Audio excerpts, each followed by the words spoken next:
शिरक छाड़ी दे बाबा शिरक जो तर्जुमो तो करना कटड़ू मां भी सब बोलियो ॻाल्हाईंदो आहियां बिरो इनका पुछंदे न उबैदुल्ला अरादे कने खबर सही हूंदल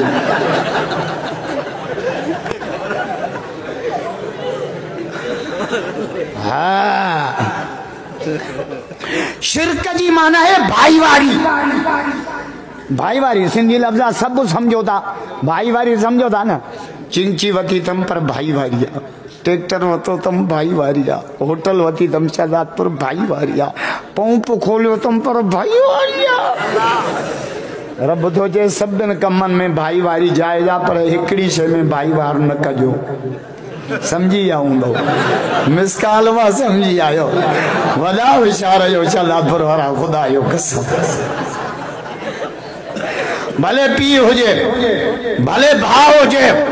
भले सौट हुजे उते दुनाली खयूं बीठो ये मुंहिंजी रब तो चे इबादत मुंहिंजी वो वरी जट असा के छा था चवन सेहू भी त कमायूं करे सुता आहिनि तुंहिंजी शादी थी त कार्ड पिणे छपाया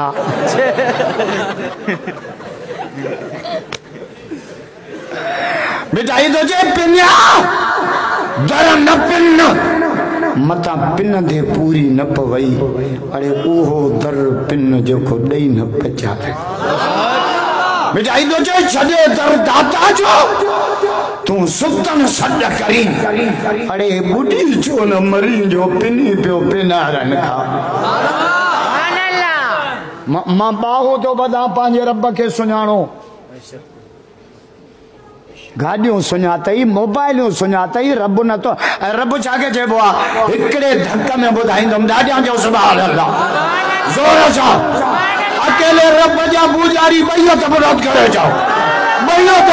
जाओ मां त वियुमि पे शहजादपुर दुआ कयो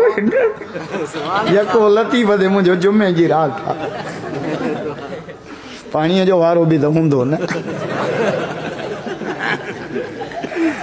अल्लाह मां बस तव्हांजो टाइम नथो वठां छो त भक्त बि मथां रहियल आहे मां घणो वाइज़ कयां पर जुमे जी रात